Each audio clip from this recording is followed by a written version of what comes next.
Welcome. We have a special edition today to Finding What Drives You podcast.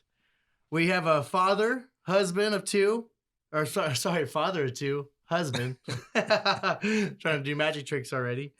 We'll learn about how he was raised, how he converted his life into struggles, and how overcame adversities and used magic to, conquer all his problems and escape reality throughout life, and how it's helped him become the man he is today.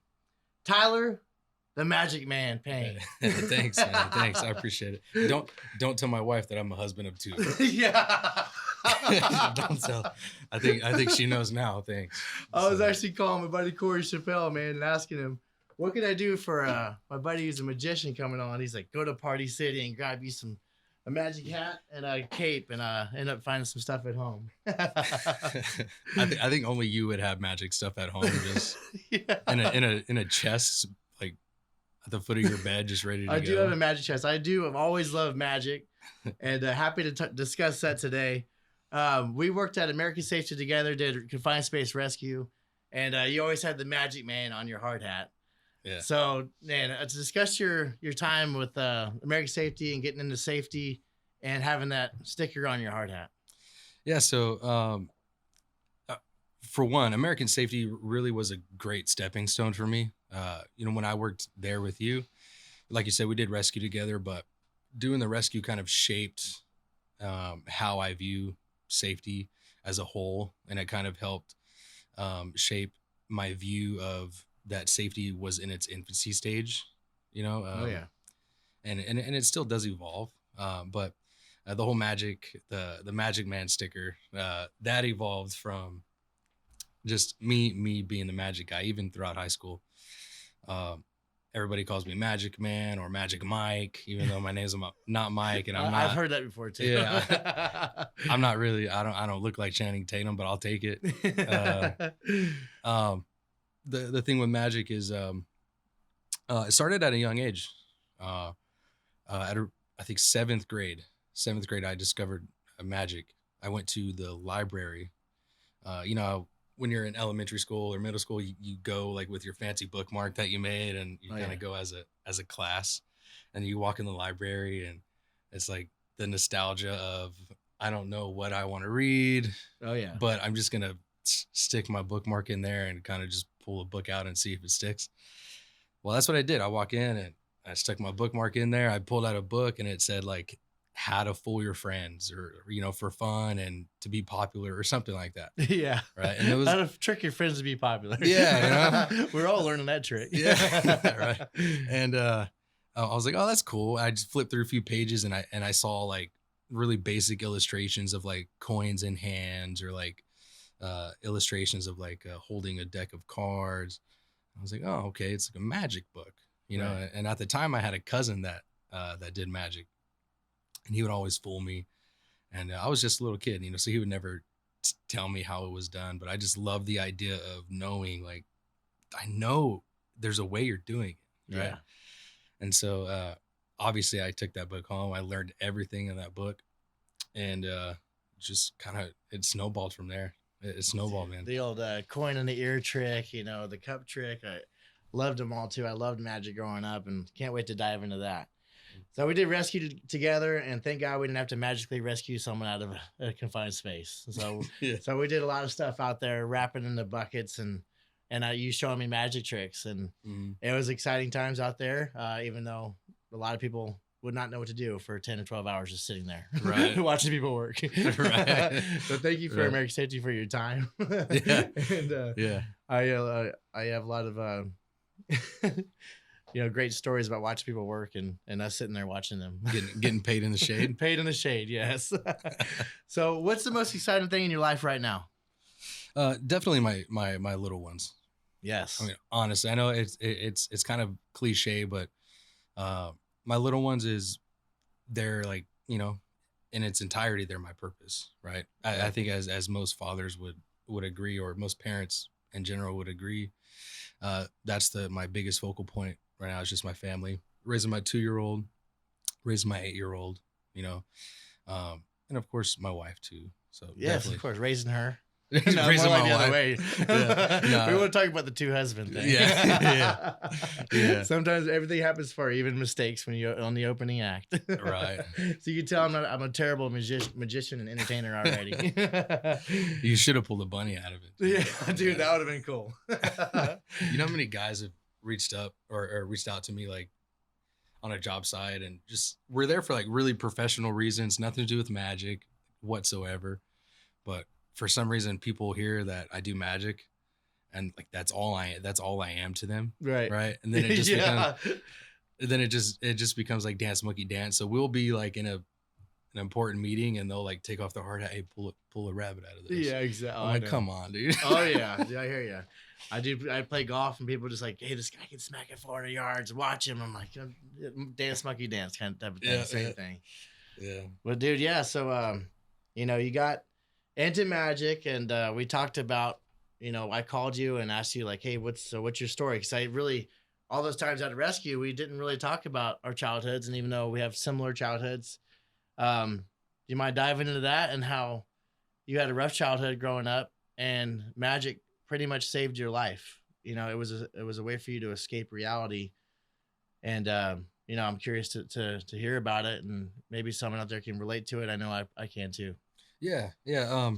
Uh, as a child, I definitely didn't have it, the hardest that I've ever seen.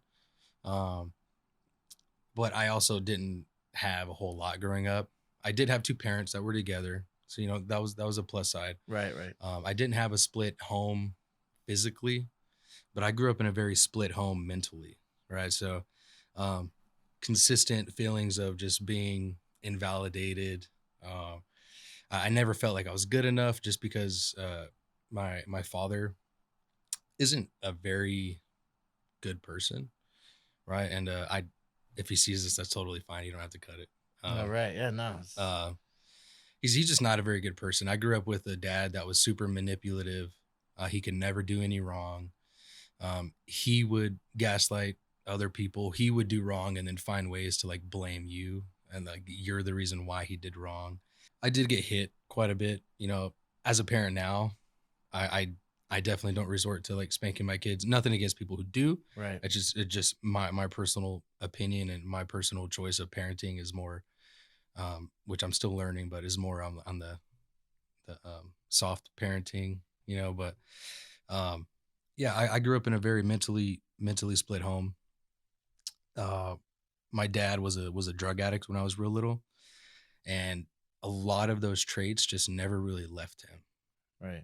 It just never really left him. He's always just manipulative, and he was always on the move about this may be something good going on, but he'll find a way to screw it up. Right. Or say he had an opportunity of to possibly change something in my life as a child, or his life, or his marriage. He would always resort to his old habits and his old ways, and he would find a way to screw that up. And I observed from a very young age my mom, who just, in my opinion, just truly never really seemed happy. Oh, I wonder why. Yeah, and man, that's I hear you. I felt bad for your mom and your kid, and you guys, the kids, always suffer the most during something like that. Yeah, and I don't know if she would ever admit it now, and I definitely don't think she would admit it back then. But just as a mom knows their son, a mom or a son knows their mom, right? So I would often see her go to the room and cry, and go to the room and literally just talk to herself about what is she doing wrong, why is she feeling this way. And me and my two brothers, we would see how manipulative my father was, and still is to this day. You still see him? I still see him. He man, it's a little tough because I do still see him. I do have a semi relationship with him, but I have very, very, very thick boundaries. Right. Just because my goal in life is, as crappy as it sounds, my goal in life is to not be him. Well, I think it's a good thing, and there's a lot of people that can relate out there, myself included. Yes, definitely went through a lot of that. and my mom, thank goodness, got away, and they separated. She had to, or else who knows how far it could have gotten. So Yeah. I do feel bad for your mom. How's your mom doing now? Him and my mom, they're still Still together. together? Oh They're man, still together. it's crazy. Kind of upsetting. I'm not gonna Yeah, lie. it But definitely is upsetting, man, and I totally understand why you'd say that, because for years and years and years before I committed myself to just bettering myself, not only as a person, but before made that commitment to find ways to cope with my worries, with my stress, like as somebody who deals with, high functioning anxiety, if you will. right, I said that lightly because, that's not necessarily a diagnosable like mental right, thing these days. hmm, There's all forms of anxiety, but high functioning anxiety is sort of like on the rise. right, And so before I made that commitment to try to help cope with those things, I would consistently worry about my mom. yeah. Right. And especially because she was just so in denial her whole life, and still is. Probably a sweetheart. She Sounds like. is. Yeah. I get some of my worrying traits from her, right? Because she just wants people to be happy. Yeah, Right.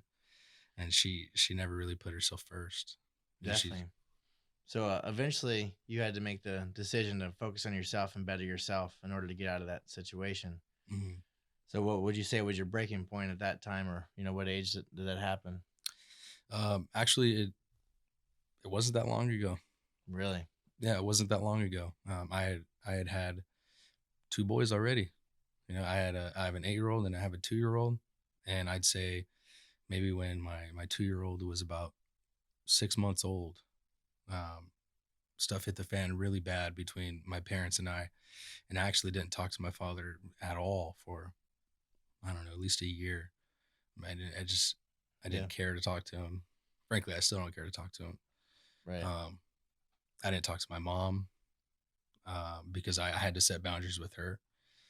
As good of a person she is, I had to set those boundaries. Like, stop calling me and telling me and complaining about him Right. when you know that I'm going to react and I'm going to want what's best for you. And at that point, you're just going to deny what I'm saying. Right. So I had to set those boundaries with her, and that ended up me not talking to my mom either for a certain period of time. And over that period of time, I think she kind of woke up to some of her problems. Right. And we're my mom and I, at least, we're having a pretty stable relationship now. I think part of that is just because she doesn't talk to me about those things anymore. Mm-hmm. But sometimes it hurts me because I know they still exist. Right? Right. I Right. just know that she just doesn't talk to me about it anymore. Yeah, that's something, man. I always talk about how you're a product of your environment, and whatever you listen to, whatever you see, that's what you talk about, and that's what lives in your unconscious mind. Mhm. So, you cut it off for a year and you already saw some changes, I'm sure. What did you do? What did you listen to? What did you start feeding your eyes and ears? Yeah. So it was actually truthfully, it was a collage of things. At the same time, my wife was struggling really heavily with postpartum depression. And so what I did was I took into account seeing my poor wife going through what she's going through, not really being able to experience early motherhood. And then I also thought of what my mom is going through. And then I also thought what I go through, kind of as a middleman. Mm-hmm. And I sought therapy. I started seeing a therapist.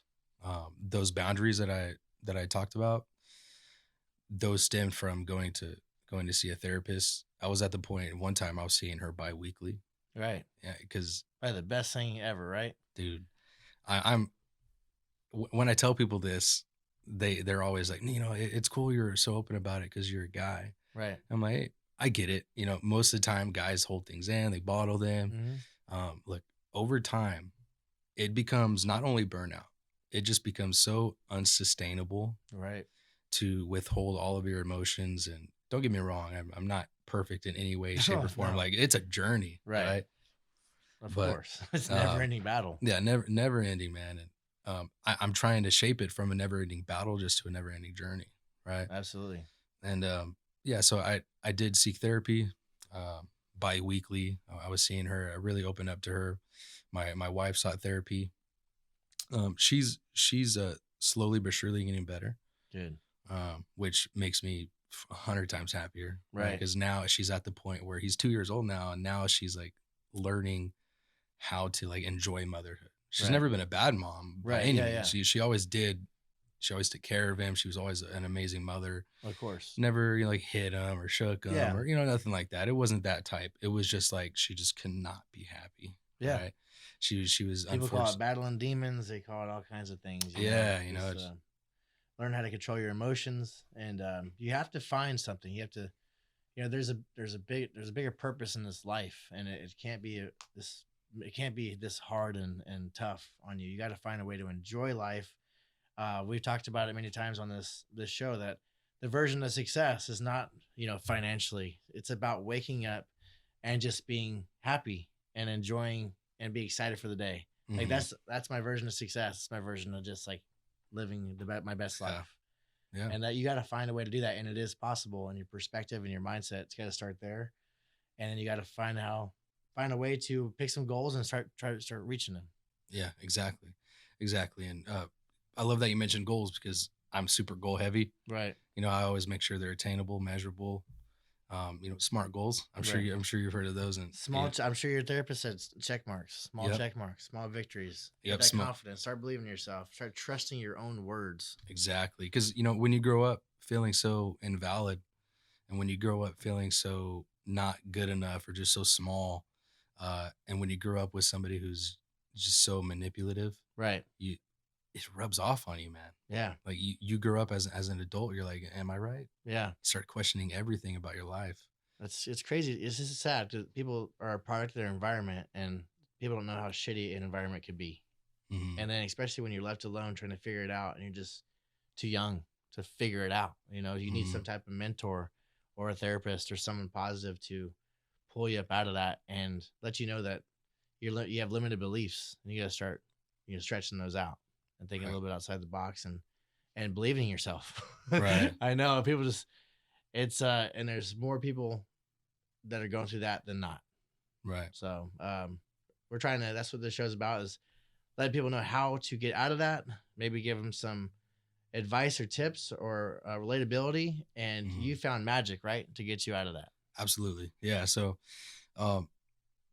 something else that was a big culprit into how I am today, or how I was before I sought therapy anyway, was the fact that my family it's not typical, right? So my dad was always somebody who I never really cared about his criticisms because I didn't like the way he lived his life. Yeah, I just don't agree with him. And you never seek advice from somebody you wouldn't take criticism from, Right. So I'm like, whatever. I just felt alone, right? My brother, I'm the youngest of three boys. My oldest brother, he was like 7 years older than me, so he didn't really have a whole lot to do with my childhood. But the middle brother, he was a drug addict. He still is a drug addict. I don't talk to him, but we have similar stories. Yeah. I have two older brothers as well, and the middle one is a drug addict. Yeah, and I don't deal with him. I don't care to see him. I get as Does he have kids? Thankfully, no. All right, that's good. Thankfully, no. It's just, as far as I know, it's just him. He kind of floats around and lives place to place and pretty heavy into drugs. But all I can do is say, hey, good luck. I hope you find your way. But other than that, I don't really care to talk to him. But a big part of that was I was the only one that was kind of typical in my family growing up. And so they always expected like so much of me, right? So I had to learn at a pretty young age how to live life, and not that I did it right for a long time, right? But I had to learn, go get a job. I held 2 jobs in high school, dude. Right. I worked 2 jobs in high school. I hear you. I worked at DoubleTree hotel throughout high school too. And yeah, I hear you, brother. Yeah, I worked 2 jobs in high school. I've been on my own since I was 17. My parents lost everything when my dad lost his job. And I just had to learn super early. And then so that the reason why I had to do that was because of the type of guy my dad was. Right. Right. So trying to be the opposite and find a way to do better. Yeah. Yeah, exactly. And seeing what my mom goes through today, seeing how my parents lived, and by no means do you have to have a lot of money. Just like you said, you don't need money to be happy. You don't need a fancy home to be happy. You don't need an amazing job to be happy. Happiness is, within you, and yeah, it's your job to find that. So Right. that's really my goal, man. Just Right. Well, I talk about it, man, all the time, and it's probably the worst word, but people that act like victims, you never win. You can't win if nothing's ever your fault. You got to somehow, even in your situation, it's definitely tough. You're dealt a bad deck of cards, and that's actually good use of words right there. yeah. But you got to learn. You probably were acting like a victim for a long time, right? Mhm. And eventually, when you started improving, what did you finally say? Screw this! I'm gonna change my mindset, and I'm gonna stop blaming everybody and take accountability for what my own actions. We talked a little bit about it, but you touched on that, Yeah, no, I think that's a good segue into one of my pillars, man. It's self-reflection. right? Self-reflection, man. Even to this day, my wife will respectfully call me out like, "Hey, you're playing pity me," Right. because she loves me and she Mhm. knows she knows the journey that I'm on, and sometimes I do still play pity me, right? When I'm feeling burnt out or when I don't want to do something or, um, but And yeah, what does that do for you when you do that? absolutely nothing, dude. Right. Yeah, it doesn't playing pity me. It prolongs. It prolongs self-reflection. Right. And you can also start digging a hole. And when you start digging that hole, start leading to, Depression. depression. Yeah. Yeah. So you want to try to avoid that at all costs, and then learn how to climb your way out of it for sure. But yeah. Yeah. So how'd you overcome it? What was your Um, ways out? Aside from therapy, I started journaling. I started I Yes. started actually Sponsored by Remarkable too. I say that to everyone. They're gonna pay me one of these days. uh uh I don't journal as much as I should, but I do journal. I started writing down the truth, straight up the truth. I started looking at myself in the mirror and I started writing down um, things that I do that may be considered toxic to other people. I started writing down things that my wife has maybe mentioned that I turned the other cheek to, and really started thinking to myself like, is she right, or am I a good person? Right. What is a good person, right? And ultimately, it made me think of my dad a lot. Mm-hmm. And unfortunately, I am my father's son, Right. right? So naturally, sometimes I may have certain characteristics or certain ways of thinking just because that was the common prejudices that I grew up around, Right. right? That's my common sense, right? So um, sometimes I have to catch myself, and yeah, but to get out of it, I started journaling. Obviously, therapy helped, and I just started using self reflection. Started making those goals, whether they were short term, like 2 week goals, or Right. whether they were, What were um, some of them, if you remember? yeah. One of my first goals was to be open to my wife about how I felt. Right. The truth is that you can love your wife, right, and you guys can have an amazing marriage, right, and you guys can be happy. But the truth is that there's plenty of things on our minds, her as a wife and me as a husband, that may bother us that we just don't say. We just don't say it, Right. right? Yeah. I just thought about a lot of instances right now. Yeah. Even just small things, So you right? can't just pull out a magic trick and she just gets over it. I mean, she knows I'm good with my hands. Yeah, there you go. That's actually yeah. After this, I'll tell you how I met my wife. That's a good one there. I made it a goal to be more open about my emotions to my wife, because ultimately, she's my best friend. Right. Right. What do you do with your best friend? You vent. You guys are business partners, your team. It's all about you guys trying to build a good example for your Yeah. little ones. Yeah. Yeah. And it's during those times where like I may be holding stuff back, and she's so good at sensing it. Mm-hmm. She might be like, what's going on? So communication. We've talked about this a few times in there. Communication's everything. Yeah. It's definitely a tough. That's one of the toughest things I've had to try to conquer too, is communicating, because you know how you're raised, you kind of just ingrain yourself this pattern of how you deal with stuff, and for me, it was silence, the silent treatment, and being on my own. And so I'm trying to get away from that as well. So to this day, I've gotten a lot better, but it's still a work in progress, like we talked about. Definitely. And it's good for you, man. You have no idea how happy it is, or how happy it makes me to see people that I've worked with, like maybe almost 10 years ago now. Right. Or like 8 or so years ago. And like, dude, you're striving, you have so much going for you and your family. Dude, it makes me happy. Exactly. For sure. Makes me happy. One of the best things I started working on is just waking up in the morning and popping out of bed. I'm learning to get up before my alarm, which is still tough, and just right when I wake up, just saying thank you, God, and just listening to things that I'm appreciative for, and just trying to start my day of just being grateful and appreciative. Because I listened to this person say, I forgot who it was, but you can't be angry or resentful or pissed off if you're grateful and appreciative. So I try to treat everything like I'm just grateful and appreciative, and I'm very happy to be here and I'm blessed. Yeah, definitely. Me too. I can think of 1,000 reasons why this week or last week kind of sucked, but I try to switch my mindset to thinking of 1,000 ways and reasons why last week was great. Right. Like gratitude of life is a goal for me. Absolutely. It truly is, man. I think, worrying about yesterday's troubles would take away tomorrow's peace. Right. And so, and that's not my quote. I've heard it. I've heard it a lot. Hey, right? Well, you're feeding your eyes and ears with some positive stuff, and that's what it's all about, man. That's how you get to start making that turn and start having your unconscious brain start working the right direction for you. And I really do believe that, man. That you live well, you sleep well. I say it all the time, I know, but I think if you have a lot on your mind and you're around negative people all day, or you're committing sins, or you're doing all these different bad things, it's going to eat away at you, and it's going to start coming out of your mouth. Like, I know people that watch the news. I cut the news out of my life in like 2016, got rid of cable, and we just stream, Netflix and Amazon and all the good stuff, Disney.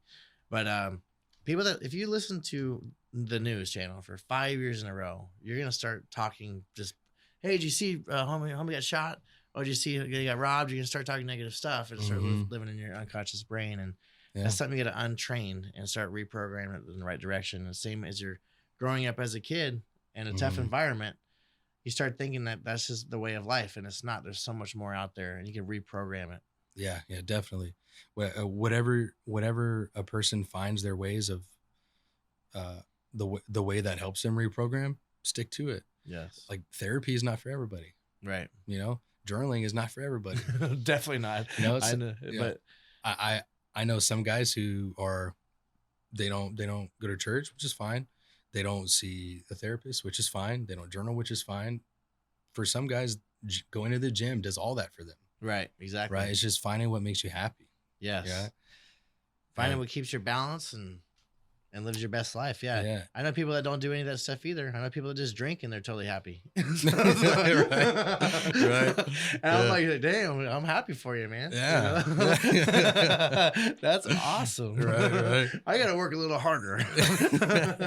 And, that thing that made me happy growing up was magic. Yes. I kind of veered off of this. My apologies, but that thing for me, what started as like, oh yeah, I just want to learn cool tricks, to show my friends. It truly became me. Like it became a part of me. Like I just loved the creative process of it. I love the outlet it gave me. I love just everything about it. I complain sort of like being the guy that is told dance monkey dance, right? Right. But I'm also proud of that. Yes. Right. Like, I'm proud of being that guy, like, that you can't do what I'm doing. Exactly. Right? Yes. So as a kid in 7th grade and on, that was a huge part of my life, man. Just it allowed me to separate myself. I would stand in front of a mirror for hours. For anybody that doesn't know, practicing magic, a mirror is a huge part of practicing magic because you need eyes. Yes. Right. Or a camera, which when we were young, we didn't have like fancy cameras, right? We had the mirror. Yeah. we had the mirror. An old camcorder. Yeah. Yeah. And so learning angles and learning just learning everything about magic was really intriguing to me, and allowed me that separation from temporary separation from all those worries and all the anxieties of my day-to-day life. And it slowly but surely just became so much a part of my life that it kind of helped. Like it helped, not just kind of, it helped dramatically. Right. How I saw things, and it helped me separate so much. Like what's the best as a safety person here, what's the best thing you can do to control a hazard? You just eliminate it, right? Right. It helped me eliminate some of those things. Yeah. Because I would just completely separate myself. Definitely. Right. And so magic, it definitely it saved my life. It did. Man, that's really cool, man. That's so cool how that intertwined into that. And I mean, living in a crazy household, and being stuck there. I mean, it's just not like you moved out at 17, but you just practiced and they got you away from it and kept you mentally sane during that time. So that's really cool, man. Yeah. So, did you watch a lot of, magicians on TV, or did you watch any movies, or did you have a favorite magician that you watched? Oh man. No, this is a rabbit hole here, dude. You ready? Yeah. So, oh man. So I didn't have anybody, Bakersfield, it's not very magic heavy. It might be more so now because of like America's Got Talent and just like YouTube in general and social media in general. But when I was learning magic, I truthfully learned a lot by myself, just reading books. But my favorite magician, who recently passed away, my all-time favorite magician, he shaped Bert the way. Wonderstone? No, come on. No. Carrot Top. No, I'm just kidding. No, hey, I watched him twice live in the front row. I thought he was pretty good live. Oh, yeah, no, he's great, man. That wasn't a stab at Carrot Top, but he's definitely not the best magician. He's just a funny guy. He has a treasure box like I do at home. Right. Ricky J. Ricky J. You ever hear of Ricky J? Man, probably if I've seen him, he came out with a special. I forgot. I don't know what year he came out with it, but he came out with an HBO special, and it was called Ricky J and His 52 Assistants. And Ricky J, he's a magic historian, right? But he was also a performer. He was a master of card deception, card cheating, right? So you know me as doing magic, right? Yeah. But I'm super heavy into misdirection. I'm super heavy into like deception, and of course. Isn't that mostly the game? Yeah, the game? I love card cheating. Like Ricky J, he was a historian, he was a performer, but yeah, I watched his HBO special. Oh my goodness, man, so many times. We're pulling up Ricky J right now. Yeah, dude, he's the GOAT. Oh, okay. I have seen him. Yes. Don't at me, dude. Don't at me. He's the GOAT. Yes, right on. Okay. Ricky, the whole special's on YouTube. Right. Yeah. I'll look it up. Ricky J, he's by far my favorite magician. Yeah. By far. He recently passed away, but his picture's on my wall. Oh, right on. Yeah, literally in my dining room, dude. His pictures. Him and 4 other guys. That's awesome. Right on. Who's the other guys? So Ricky J, he's my GOAT. Yeah. He's the best, man. Somebody who was actually a better magician than him, who was known as their professor, a better magician in some ways, maybe like super knacky things with his hands. Right. Sorry about that. Super knacky things with his hands. He was known as the professor, and his name was Di Vernon. He died at the age of 93 in 1993. Oh, wow. Have you guys ever been in the Magic Castle? I haven't, but I was researching some stuff and I saw that. Explain that. What is that? So I've is been that, there. Is that the Hall of Fame? So essentially, yeah. No. So the Magic Castle is in Hollywood. It's also known as the Academy of Magical Arts. Gotcha. It's a school. It's a deep library of magic. Di Vernon's ashes are there. Oh wow. So what it is, it's. So he loved magic. His life was magic. Oh, his life was magic. His quote was, he started doing magic at the age 7, and he wasted the first 6 years of his life. That's what he said. That's a great quote. Yeah. The professor. Anytime you're on YouTube, look up Di Vernon, cups and balls, anything with cards. He fooled Harry Houdini with Oh, with a wow. deck of cards. Yeah. Wow. Yeah. But So you're a student of this too. dude, You have to be, I stand right? on the shoulders of giants, dude. Yeah, There right on. there are some people that you've never even heard of that will just blow your mind. Yeah. That with any deck of cards, with any object will just Well, of course we've heard of all the top magicians out right now. Chris Angel, and then Houdini, of course. yeah. She got Burt Wonderstone. Burt Wonderstone. David Blaine. David Blaine, of course, yes. Yeah, the Magic Castle, it's like the world's largest, most secretive club on earth. Right. People know about it, so knowing about it isn't secret, but what's in there is secret. Okay. So, my wife and I went. We had the privilege of going. You can only make entrance by invite Right. from a member. So if you guys ever want to go to the castle, just let me know. Dude, so you said we talked a little bit about this. You said two things, that you turned pro, a professional magician, right? I mean, is there a certain such thing as that, or did I misinterpret that? So yeah, no. So in 2013, it was considered that I went pro because I was actually doing paid shows. You're getting paid. Okay, Yeah, like that's same as golf. For sure. Yeah, I opened for Carlos Mencia. Yeah. Oh, you did? Yeah. Oh, that's so cool. Yeah, Heck dude. Yeah. Yeah. So How'd it go? so he was performing at the Timber, Yeah. right here in Bakersfield, and they called me up and said, "Hey, Carlos needs another opener." I was like, I have this tendency to just say yes. So I was like, cool. I was like, I'm not a stand-up comic, but sometimes when I do like stand-up routines, I can do like parlor in the magic world. They're called parlor routines. Right. Kind of standing up at a mic, calling people up, just doing close-up magic, but on a stage. Right. Right. And so That's pretty close stage. Yeah. Yeah. 20, 30, 40 feet max. Mm-hmm. Yeah. Yeah. And so like, for the first half I was there, I was walking around doing what we call strolling magic. And then I met Carlos, backstage. Well, there it's kind of like side stage, but it's canopied. Right. And I did some magic for him and one of his other openers. Even he was pretty speechless. He was a little standoffish. Yeah. I think he just keeps a tight lip and he's pretty timid around other entertainers just because of everything that popped off with Rogan years ago. I know. Yeah. But nonetheless, he was a nice guy. I did a bunch of magic for him and one of his other openers who freaked out. But yeah, me opening, and generally it went really good. Yeah. And so the question too, you're still secrets in the game. Like you said, right now with modern technology, people think they got it figured out, or Yeah. kind of like WWF and e-wrestling. Right. We all know it's fake now. Yeah, But yeah. it's not like that, right? No, I mean, there's so many ways to skin a cat. There's so many ways to do the same trick, right? If I vanish a coin, I can show you how I can show you that method, Right. but then I want to know after this too. 20 It's my seconds son's later, birthday tomorrow, so I want to do some stuff.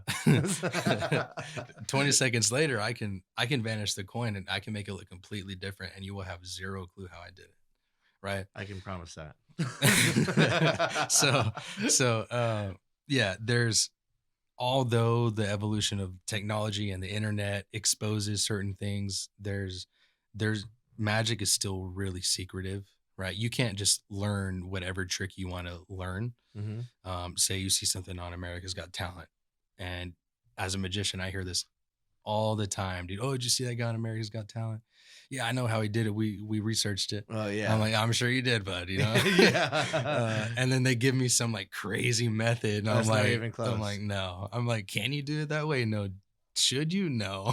So big question: do you believe in magic? Magic is a feeling, Okay. just like art, right? I think Shia LaBeouf said it the best. Art is anything that moves you, Mm, right? nice. So if magic moves you in such a way that it makes you feel nostalgic, Yeah. the way it moves me is knowing it's fake. I know there's a trick to it. Even when I watch other magicians, it moves me because it makes it more of an art knowing that they're doing something under my nose, and it's not reality, but Right. it's just Mind blowing. it's mind blowing. You're brain can't comprehend what's going on so fast. It's sleight of hand, right? I mean, is that Yeah, wrong words? Is that right words? A lot of magic is sleight of hand, Mhm. and you can be a full-time working professional magician just using sleight of hand and not have any cognitive control or any mentalism or not know a lick about psychology and the way the brain works. A lot of that has to do with magic too, but you can get away with a career in magic just by doing sleight of hand and not talk. Wow. Look at Teller Yeah. from Penn and Teller. His whole stick for not talking was to stop hecklers. Yeah. Was to stop hecklers. If he didn't talk, and his thought was, if I didn't talk, what are they going to heckle? Right. Right. Because a lot of the times, an underexperienced magician will talk too much. Right. So that's what stems hecklers. That's what kind of created people heckling. Yeah, Right? I kind of experienced that with sales. Like if you're a rookie and you're really nervous, you talk too much, talk too fast, move around a lot, and you don't make any sense. Yep. Yeah. And that's what Teller's thoughts That's were. when you boo. Yeah. How can you boo somebody not talking? They're perfect. Yeah. Right. But yeah, man, it's a lot of it is sleight of hand for sure, but psychology has a lot to do with it. You know, there's certain things in magic where I can literally have you, think of a card, merely think of a card, and I can tell you through a very simple process exactly what card you were thinking of. Wow. Right. And that has no sleight of hand. Right. It's a lot psychological. That's crazy. I never really thought about that till right now. That's really cool. Everything a magician does or says has a purpose. Mm-hmm. Everything, absolutely everything. If a magician during a routine, if he moves his water to get it out of the way, there's a reason why he moved his water to get out of the way. There's a reason why it was there to begin with. Wow. So you're an artist up there. You're Exactly. Yeah. very detailed. Yep. Everything has its place. Everything has its purpose. Wow. In magic. And that's what I love about it. It's an Yeah. art. It truly is an art form. Wow. And most of the I'm like Joe Rogan right now. Wow. Wow. The whole time because I really am impressed. pull that up, Art. Pull up. Yes. uh, So what's your man? That's so cool. I want to see a show now. I mean, yeah, I can show you something. so you've done some shows, right? I mean, recently I know that I haven't done a whole lot since the pandemic, but right. Do I do magic all the time? Yeah. Yeah. I just haven't been doing a whole lot of, show up, put my time in to get paid. I haven't really done a whole lot of that lately, but right. I do magic all the time Man. because guys like Mike Yates don't let me show up without, deck of cards. Yeah. I was like, you're bringing some stuff on the show. Yeah. Dude, so I've been into personal branding, man. I'd love for you. I mean, first off, before I get into that, do you still love magic as much as you ever have? Dude, I still love magic, man. Yes. And you would like to pursue that as well. I gave up that pipe dream, but that doesn't mean I don't love it as much Right. as I used to. Like, I still love it the same. Yeah. I just love it for other reasons. right. Right. Growing up as a young buck, no kids, or, just young and not really knowing what my priorities were or what they should be. Yeah. Yeah, of course it was a pipe dream, man. I wanted to do magic for a living, and ultimately, dude, it would take me to only have magic to worry about. And unless somebody came to me and says, "Hey, dude, like I can make you a millionaire tomorrow," Yeah. yeah, sure, I will, Well, but I have the skills to. Yeah. So Yeah. I agree. I think right now is a good time, man. Maybe it's just all perspective and mindset too. If someone out there would like to see Tyler Payne do some magic and watch it and maybe pay some money to have you Yeah. train them, I mean, that's something that can be done. I love If your teaching magic. Your kids love magic. If you want to hire them for a show, I'm sure you're down to do that. Mhm. But right now, through the pandemic, people are creating new ways to, make some money doing what they love to do. And I think training online or maybe just doing shows online virtually could be something maybe is possible. Yeah, definitely. If anybody at any age, really, man, I love to teach magic. I didn't have that luxury of having like a full-time mentor learning magic.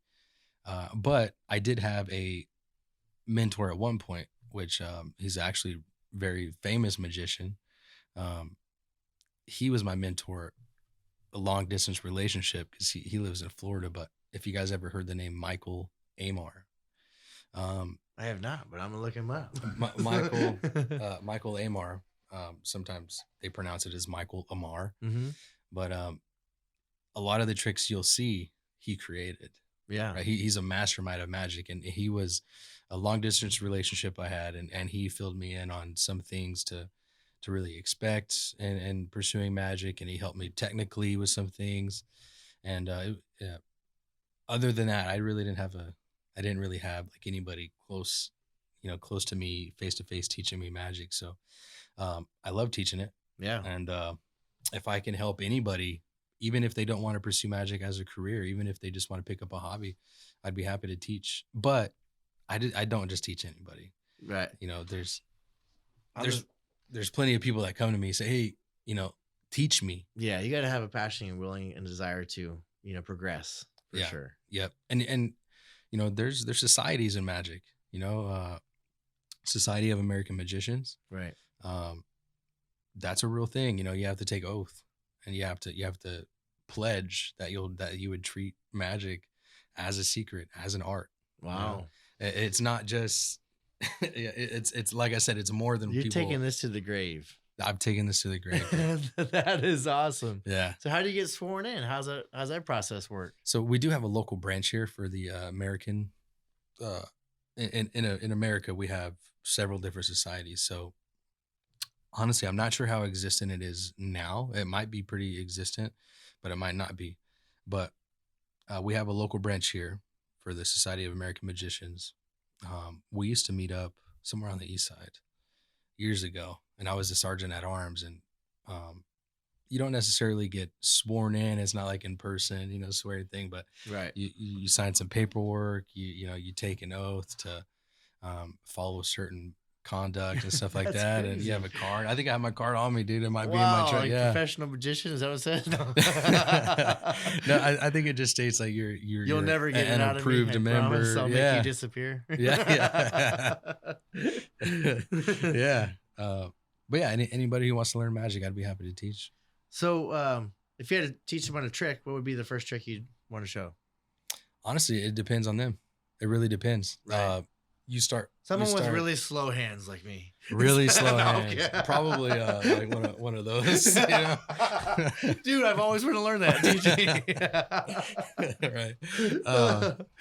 It really just depends their interest. Like, so the finger coming off there. All right. Yeah. Nice. We'll start there for you. All right, we'll start there. The quarter in the ear. It might be a little hard for you. But. I never understood that. Dude, I did that to my nephew. I pulled like a nickel out of his ear or something, and he went to school, and they had to rush him to the hospital because he had something stuck in his ear. Oh my god! He was trying to do the trick. Nice. Like, no, that's awesome. Backfire. Yeah. The people that I have taught magic to, and it never so far it hasn't gone far, because typically the process is they see me do tricks. Yeah. And they're like, oh, I want to learn those. Right. And I'm like, no. It's not for you. No, that's just secret society shit. Yeah, it's not for you. Like, you have to. You're not even sworn in, bro. Right.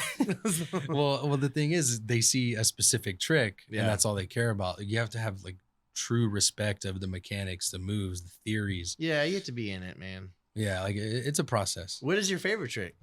Oh man. My all-time favorite trick is probably. Oh, this is tough, man. Yeah, this is tough. I mean, because I have 5 guys on my wall. Oh yeah. Man.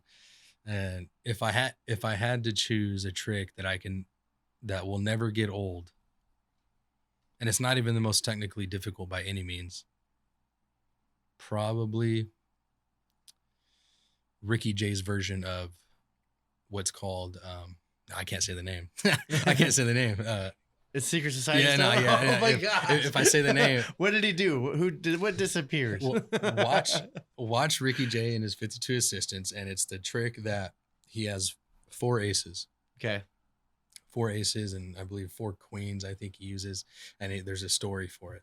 Okay. The thing about Ricky Jay is his entire show is scripted. So it's a card trick. Okay. Yeah. Most of his stuff is card tricks, but right. Why he says 52 assistants is because or he 52 cards. yeah, that, and he also wrote a book called Cards as Weapons. He was the first guy to like be able to throw a playing card and like stab a watermelon and Yes, stuff I like used to do that all the time. that. Right. Yeah. Me and my stepbrother. Yeah. Oh, did you actually We stab really, it? yeah, we really. Oh, I thought you were practiced all- joking, dude. No, we really did. We used to love it. Yeah.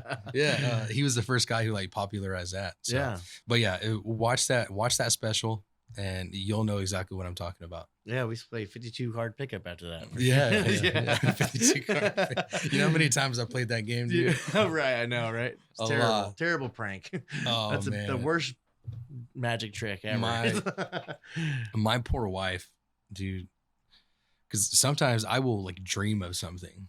I'll dream of like I need to figure out how I did that in the dream. Yeah, And like she's been my guinea pig for years, dude. dude, that means it's got to be something you got to pursue, man. She If you're hates dreaming magic. about Dude. it. Oh, she does. She hates Yeah, magic. probably I 'cause mean, not she, truly, probably like but- me. She has slow hands. I don't know. Yeah, I mean, she doesn't hate magic at its core, but she probably she's sick of it. So most I of was the time. looking up some magic stuff earlier, and do you consider yourself a card mechanic?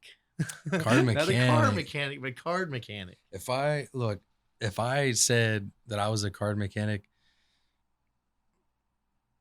oh man, no. The secret society would ban you. I mean, just because, like I said, I stand on the shoulders of giants, Mhm. right? So maybe am I a card mechanic versus everybody else? That's top notch. That's perfect. That's I mean, Chris Angel, right? I can smoke him with cards. oh really? Right. On. Absolutely, dude. Absolutely. David Blaine, Yeah. he might beat me. He might be more technically savvy. Gotcha. It really just depends, but there's other card mechanics that will blow me out of the water. Right. But am I the best guy at the at the home poker game? Absolutely. Yeah. Absolutely. So did you ever think about going to Vegas with your I did. I went to Vegas. David Blaine got to meet me. That was pretty cool. yeah. Yeah. He got to meet you. Yeah. Yeah, I like that one. That's a horrible magician joke. Yeah. Yes, I got you right. Yeah. It was No, a thinker, dude. It was a thinker. Have you ever used it to try to, make some money in Vegas? Is what I'm talking about. You won't see me on a card table in Vegas. Right? No. Absolutely not. Once you absolutely got not. that card on you, you can't join the tables, huh? Well, no, I can, but once you have that knowledge, like you just kind of see everything. Right. Vegas has been in business for how long? Gotcha. There's a reason why. Yeah, exactly. Right. There's a reason why, dude. Everything's not all up to snuff like people think. Now, Vegas don't come for me, but you No, know. yeah. So what's unique about you compared to other magicians? You'd say. The biggest compliment that I have doing magic is that I'm funny. And it's weird because I don't try to be funny. I don't consider myself like a humorous person. Like I'm Right. sure I am maybe in my own way, Yeah. but my humor can be pretty dry at times. Or sometimes I have to explain my joke. There you Right. go. And then they're like, oh yeah, Oh, just yeah. laughing to be nice. Yeah. But the biggest compliment other than like technical stuff is just that it was funny. Yeah. So I mean I do like Entertaining to the crowd. yeah, Right. I have ways of moving a crowd. I have ways of getting people out of their shell. I have ways to shut people up. Right. You do that at home too? You know how to do that? That's a I do. you make I- $1 million right now with that. I do magic, not miracles. All right. Yeah. I can't shut everybody up. Right. Well, so you could have been a millionaire right now. This podcast could have went through the roof. Man, yeah. Yeah, no, I do know how to work a crowd, and that just comes from experience. Yeah. You know, I remember my first paid gig, dude. I was petrified, man. I mean, and I knew I had the chops to do, I knew I can technically, How long were you carry- practicing until you did that? Oh, I think my first paid gig was at a birthday party at Skateland, Oh my gosh. and I was like every bit of like maybe a year into magic, probably not even that. Oh man. And I think they paid me $20 to go out there, and I did some card tricks, and then I got a coin and I shoved it in a soda can, and it was like a signed coin, and I shoved it in a closed, never open full can of soda. opened it, and their signed coin was in the can. Well, you And pulled off the trick though, at least. oh yeah, no, I killed it, dude. I killed it. I got like 6 phone numbers that day. No. Oh yeah. So speaking of phone numbers, how'd you meet your wife? You're gonna tell us that. Well, so we actually met in summer school after 8th grade at South High. Okay. I went to South High. Right. She went to South High for first 2 years, but she transferred to Centennial. But Did you make her disappear? I did magic, not miracles. Okay. So one of our first discussions was magic, and she was like, "What do you mean you do magic?" And she probably said, "Oh, what instrument do you play?" Because for some reason, every time I say like I'm a magician, for some reason people hear musician and they're like, "Oh, what do you play?" I'm like, "Dude, I said magician." You didn't do the old. But, yeah. I'll make my weenie disappear. I played the disappearing salami. Yeah. No, I showed her how to. If that worked, that would have been a genius. Never worked for me. I showed her how to. It didn't work for you. I showed her how to vanish a toothpick. Oh wow! Yeah, I remember. I had a toothpick, or maybe it was like, it was something, maybe a toothpick, maybe a pin cap, something of that size, right? And I stuck it in my hand, and I made it vanish. And then she was like, and then right of course, did she like it? Yeah, no, she liked it, dude. Right and she wanted to see more. Yeah, I could totally, I could teach you that trick. It's no secret of the game, but I did you it. got a toothpick, or like a thin pin cap or something. But I showed her how to do it, and she actually got pretty good at it. And you got a pin right here. Does it have a cap? No, just like one of those stylus things. Yeah, gotcha. No, that's all right. But yeah. So she fell in love with the magic. Yeah, and of course the pain. Yeah, the pain. Yeah, the pain. No, I was a charmer. I was a charmer for sure. And I showed her how to do that trick, and then she actually got it down pretty good. But the first time I told her, "Hey, like off the record, show me as if I don't know the trick." Did she totally bombed it? Oh, yeah. I was like, "You just did it good, you know." And then I told you, forget I don't know how to do it, and yeah, she bombed it. Oh, that's cool. If we had something like I could probably show you with this. Oh, he's got a magic marker. No, it's just a Sharpie. But so this is pretty wide, but something smaller, something that can like hide in your finger there. Yeah. Right. It was called like a finger palm. So the trick was simple, just kind of shove it in your hand and make it vanish. Like from angles for everything, right? You're gonna get me every time. Dude, I wasn't even, that's like nothing, dude. But I'm easily entertained. I mean, maybe I could snap this off and make it look pretty good, but essentially what it is, when you make it vanish, you shove it in your hand. It's super hard with the thick cap. Oh, yeah. Shove it in your hand, right? You got me again. No. But it ends up there, right? Ultimately, it's the sleight of hand trick, right? Yeah, it ends up there, right? Nice. And she actually got pretty good at it. She Oh, would do the stuff, right? And she would vanish it, and then she did it, and then I was like, "Where'd it go?" And then she was like, "I don't know," and I was like, "Yeah, don't do that." And she's like, "I don't know where it went." But yeah, that's how I met my wife. That's cool, man. So long time. It's been a long time. Long time, dude. We stopped dating like sophomore year. We dated from then to like sophomore year, and then she just moved high schools, so stupid high school drama, and then reconnected later. Yeah, we rekindled. Dude, so I got to ask you a question that I always ask, and then let's see a magic trick with some cards. For sure. We got to see it. Let's do it. So I always ask everybody, I always try to rep my Bakersfieldians and repping you, and hopefully someone out there will reach out to you and want to get trained on some magic or invite you into an event. But what do you love about Bakersfield? Honestly, I'm roughly 2 hours away in any direction from anything cool.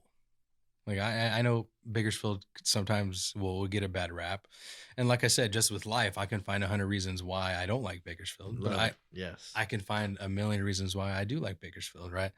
But honestly, the most rewarding part about living in Bakersfield is, as of right now, our cost of living isn't insane compared to other places in California, and also travel just 2 or 3 hours in any direction, and you can have a blast. I agree. The beach, the mountains. Yeah. Vegas, you can get there in 3.5 hours. Yeah. You know, if you drive safely. Yeah, try to save. And Yeah. San Diego's not too far.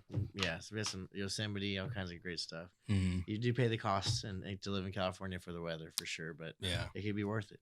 Yeah, so we get a little bit of a discount because of Central Valley air, or not the Central Valley. Yeah, the Central Valley air. Yeah, 'Cause right. our air is pretty bad. But Yeah, I know, but we love Bakersfield either way. yeah. So, also, what legacy would you like to leave behind? You know, when you pass away when you disappear a long time from now, what do you want to leave for your kids, grandkids to remember you by? Ultimately, my legacy is what I want my kids to remember me by is he strived to be great. Ultimately, that doesn't mean that I was the greatest thing ever walked the earth. That doesn't mean that everything I did was great. It just, as long as they know that I always used self-reflection and that he strived for greatness in everything I did, I'll be happy. And as long as they take some of that, I'll be happy. Love it.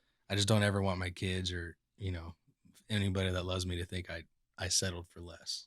Yes. As long as they don't think that, I'm good. Dude, I love it, man. That's a really good way to put that. Let's see a magic trick now. Yeah, I forgot my card. No, I'm just kidding. Oh no! Make him appear. Let's see how good you are. Right. Let's see, man. Let's see. Kind of All right, folks. Here we go. I got fold on the marker cap, so this should be a pretty easy trick for you. People who watch that, or they're gonna see like how it works, and they're gonna be like, "Dude, my gauge is easy." Yeah. I mean, I don't even consider that a magic trick anymore. No, I'm totally joking. I know. I'm gonna practice that tomorrow, though. Right. Are you good at following directions? What do you mean? What do you mean? Yes. Oh, okay, cool. All right. Oh, let me get this joker out of there. First, do you want to leave? No. Do you want to inspect the cards or anything? I trust you. Honestly, look, they're real cards. I mean, you'll trick me either way. Yeah. I mean, I didn't practice all these years to use gimmicked cards. Exactly right. But actually, I don't even own like gimmick cards. Like I don't own just a regular trick cards, basic bicycle set. Dude, Costco sells them by the bricks. That's me all day. How many deck of cards do you have? You own? Oh gosh. Oh man. Sounds like a lot. A lot. Yeah, a lot. Over 100? For sure. Yeah, damn. Yeah, for sure. Right on. I actually have like 10 decks that are on my wall below those 5 pictures. Yes. Of my idols. This guy means business. Real deal here. Yeah. I have a picture of it too. I'll show you after this. All right. Yeah. Let's see here. Go ahead and reach in and just take any card. Like it could be any card. Don't let me like influence your choice. And don't let you look at it. Yeah. Don't let me look at it. Okay. All right. Here we go. If you this is all for a reason. If for some reason you forget the card, remember that's going to be bad. We're going to have like a plot with no climax. All right. So don't forget the card. We got to have a climax. Yeah. And one last thing. I'm just kidding. Actually, I'll just, I'll dribble the cards like that. And then, as I do it, you just say stop. Okay. Damn it, you're too slow. God damn it, dude. You're too slow. Nice. Okay. I'm getting it now. No, just take whatever jumps out at you. I'm just kidding. Okay. It could be anything. It could be anything. Are we really doing this here? Yeah. Look at it, and don't let me see it. Okay. I've seen this trick before, but okay. I still don't want to see it. Right. Take the Sharpie and sign the face of the card. All right. Okay, or you can sign. You can put your name, an emoji, whatever you want. It doesn't matter. The idea is to make that card one of a kind. Okay, so that's our goal here. All right, here we go. A little tough, but I did it. All right, recap the pen for me. I'm not a wealthy man. You got to check this out. All right. Oh God, here we go. I can show you how to vanish that too. Here, Put it back in. Yes, sir. All right, we got it. So the easy part, losing the card. Okay. Most difficult part is finding it. Watch. Just let me show you some of my chops here. You ever hear of a Pharaoh shuffle? I've heard of it. Never could do it. One for one shuffle. Oh wow! Bam. That was pretty close. But yeah, it's just a perfect shuffle. In other words, a perfect Absolutely. Shuffle. Yeah. It's so unfortunately during that Pharaoh shuffle, I kind of lost your card, like actually lost it. Oh yeah, So, right on. So as long as so you know there what it goes your is. business. Yeah. So oh man, okay. Let's see if I can. See if I can do this here.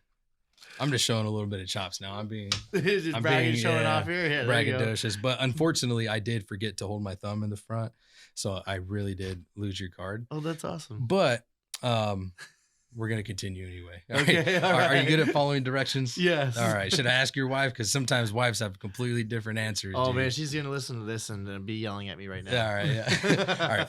Follow what I do. Okay. Okay. Now notice, did I say follow as I do or do as I do? Follow what I do.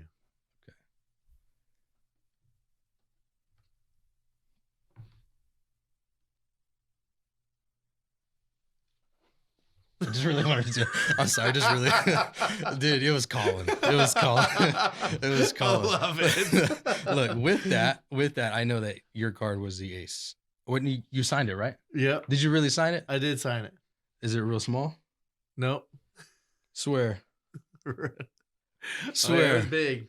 All right. Hold on. Well, one more shot. One Kinda more like shot. to hide the weenie.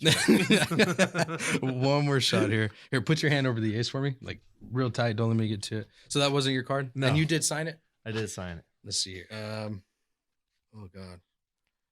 Let's see. Do you know how to count to, let's say 5? Sometimes. If you don't know the words, you can hum it. All right? Okay. If you don't know the words, it's fine. I'm ready. Go ahead and count to 5 for me. 1, 2, 3, Yep. 4, 5. Was that your card? No. Was it not that? That's the ace. What? If I'm holding the ace, what are you holding? That's my card. And it's signed? It is signed, yes. Yeah, awesome. No. Right on, brother. Now, the thing about this is you signed it. You can clearly see he signed it. Yes. What'd you put on there? Jack of Hearts. Let's put my initials, MY. Okay. And why? So thing about that is that makes your card pretty like ambitious. So regardless of what I do with it, it's gonna come back, right? It'll always find its way back to me. Right now, I cheat, right? That's my job. Just like I said, That was pretty awesome right there. Yeah, I do cheat. Is it okay if I step over here with him real quick? Come on. You can stay sat down, but let me just show you how I do this, because I can tell you I cheat all day, but doesn't necessarily mean that I'm showing you how I do it. So let me show you how I do it. This time I'll leave it protruding. I'll stick it there. Finish pushing it in all the way.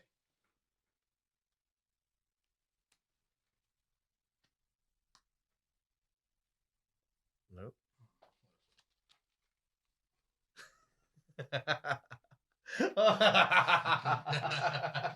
Nicely done.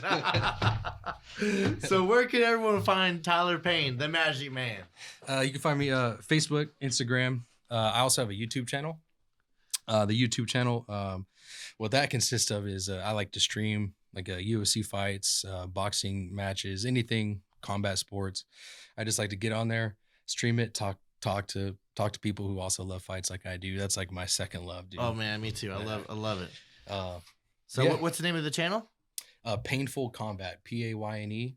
And do you do magic on there at all as well? I mean, I'll do magic live for sure. Yeah. Yeah, if somebody jumps on and says they want to see some magic, I'll do some magic. We will do it tonight. Yeah. Be ready. Hey, thanks, T-Pain. Appreciate it, man. Thanks, man. All right, brother.